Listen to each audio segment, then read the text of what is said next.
Hey yo, what is going on, everybody? Welcome to the Mama's Legacy Podcast. It's me, Max, your host, and today we're breaking down Tingus Pingus. Now, Tingus Pingus, Kristaps Porzingis, is very disappointing right now. Game 1 of this series, he had 14 points with only 4 rebounds, shooting 4 from 13 from the field. It was disastrous, and he is being the downfall of this Mavs team right now, and it's hard to watch. If Kristaps could play decent, the Mavs would be up 3-0 right now, but they're not because Kristaps can't rebound to save his life despite being 7'3". Kristaps might be the only starting center who's getting paid who's worse than Andre Drummond. At least Andre will get you some rebounds, and he'll do basically the same amount of scoring. I mean, it's disappointing. I mean, in Game 2, he turned up a little bit more. 20 points, 8 for 12, but still only 4 rebounds. His high for rebounds in this playoff series is 4. 4 rebounds is the highest in 3 games. That is so disappointing. And then he stunk the bed again last night, shooting 30% from the field. Not last night, last game. Shooting 30% from the field, 9 points and 3 rebounds. He didn't even get 4 that game. I mean, can we all just say it's disappointing yet? I mean, May 14th versus Toronto, shot 9 for 19. He had 10 rebounds then. Why can't he do it now? He had 21 points then. Why can't he do that in a Game 3? I mean, I want to see the Mavs beat these Clippers. Non-biased, I swear. I want the Clippers to lose because they're not better than this Mavs team. Luka is owning them, and he needs help. Get him some help because Kristaps is not doing it. He is not doing the job for them, and it's really, really hard to watch. And then I think it's time we stop saying Kristaps needs to step it up. We've been saying it for a while now. We want to see him step up, but he just hasn't. So at this point, I think it's time we stop saying step it up, and I think we need to start saying we need to get him out.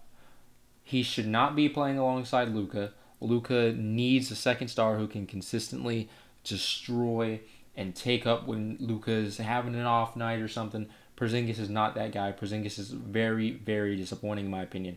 I mean, he can't rebound and he's 7'3". I mean, does that not say something? I mean, honestly, I'm very disappointed in him. I, again, want to see this Mavs team tear up, but they're not going to be able to do that with the Kristaps. I think they need to ship him off. I don't know who you get for him. I don't know who's willing to take him. I mean, you probably even got to give up a first to get rid of him. He's on a giant contract. He's not good. I mean, what do you do? What do you do to get rid of Porzingis? I'll take anything for him. I mean, you can get him out here you could just take him and give you a second. Second in Porzingis, give us a first. I mean, Porzingis is the worst star center in this league, in my opinion. Honestly, I mean, I was really high on him in New York. I really liked him. He had a great work ethic. And then after his ACL injury, he has not been the same. He has not been that dominant big man that could shoot, rebound, do it all. Now he just kind of hangs back. He's like AD's bad game just all the time. AD, when he has his bad games and he just sits on the perimeter waiting for open shots. That is Porzingis every game. And we hate on AD when he has one of those games. And we need to start hating on Porzingis for every game he has. Because Porzingis is not aggressive enough as he should be. He should be destroying this Clippers team, and he hasn't been able to do that for 2 years now. I mean, I really want to see this Mavs team step up, but again, Porzingis is not the guy. Porzingis is on... again, was a great guy. I loved him in New York, but now he's on a 5-year, $158 million guaranteed. His average salary is $31 million a year. I mean, are we not concerned about that?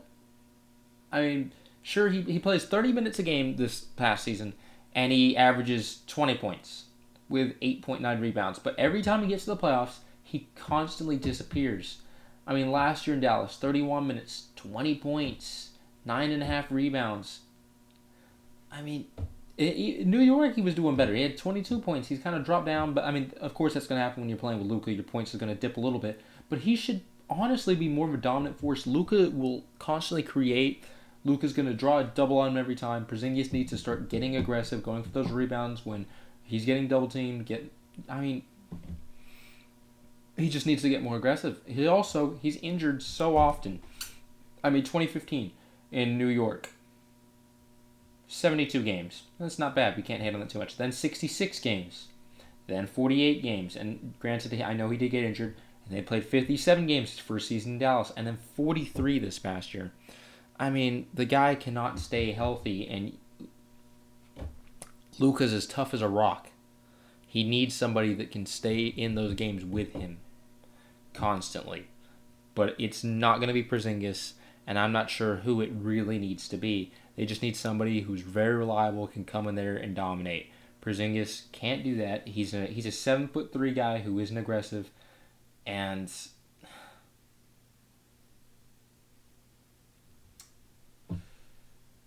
I don't know what else. I mean, he's a great rim protector. I'll give him that. I mean, he had a 3.1% block rate. That was the second highest. So he's a good defender at the rim. But, what? I mean, he averages 1.9 blocks, which is good. But you should do that 7'3". I mean, let's be honest for a second. I don't know what's wrong with Porzingis' game. I think it's all mental. I think he's lost some confidence, and I think he needs to get more aggressive ASAP, but it doesn't look like he is. So I'm not really too sure what needs to happen. I mean, but let's just talk about these Mavs real quick. They're going into Game 4 tonight, and the Mavs, Game 1 and 2, won them both in LA. I don't think they drop 2 straight at their home. I do honestly believe that they're going to win tonight, and I think they're going to win when they come back to Dallas. I think Clippers are going to take 2 games this series. That's my prediction. But let's be honest. Let's take it back to Porzingis. If Porzingis does not play well, and he isn't. If he continues to not play well and take a lot of shots like he did, he took 10 shots and shot 30% last game, and that's probably why they lost, in my opinion. If he does that again, he's going to open the door wide open for the Clippers to come right back into this. The Clippers are going to walk right back into this series, and Luka, you're going to frustrate Luka. And that's one thing you don't want to do. You want to keep Luka happy. You want to keep this Mavs team running. Luka is the Mavs. You need for Luka to stay there, and he's not going to stay there when your second best star is Porzingis. Porzingis needs to be shipped out. I'm tired of saying he needs to get better because he never does. We've been saying it for years that he needs to get better, but he just doesn't. He consistently plays bad in the playoffs, and it's, again, very disappointing. That's probably the word of the day, everybody. Disappointing. Look it up in the dictionary. You'll see a picture of Porzingis next to it, because he is the most disappointing player I've seen in this league by far. With all that talent, all that money, and you can't get more than 4 rebounds in a playoff series. Oh my God. It's absolutely disgusting, and I am tired of seeing it. I want him to step up. I want this Mavs team to win. The only more disappointing player than him for my football fans out there, let me break it down. He is the Johnny Manziel of basketball. For NASCAR fans, let me break it down. Vroom vroom. I don't watch NASCAR. I can't break it down very well. Don't watch hockey. I only know Wayne Gretzky, but again, we're taking away from the point. I mean, he's not good. I think we can all just admit that, leave it there. Porzingis is not a good star. He needs to go. And that's all I really have to say on Kristaps Porzingis. Now, I will say this, if you guys wouldn't mind subscribing, it means a lot, it helps the channel grow. If you like the video, that also helps, and if you leave a comment, that also means a lot. Now, if you made it this far into the video, drop a comment down below saying Mavs in 5. If I say a Mavs in 5 down below, I'll know you stayed to this point. But again, I do want to say, please consider subscribing. Please consider maybe liking the video. It really helps this channel grow. Please share with your friends. I mean, I really hope this channel can grow into something big, and I can keep producing content for you guys, talking basketball. And hopefully I can have some of you guys come on the podcast. Just shoot me a DM on Twitter. Leave me a comment down below if you want to come on, and we'll hopefully set it up. So again, please like, comment, subscribe. It means the world to me. Peace out.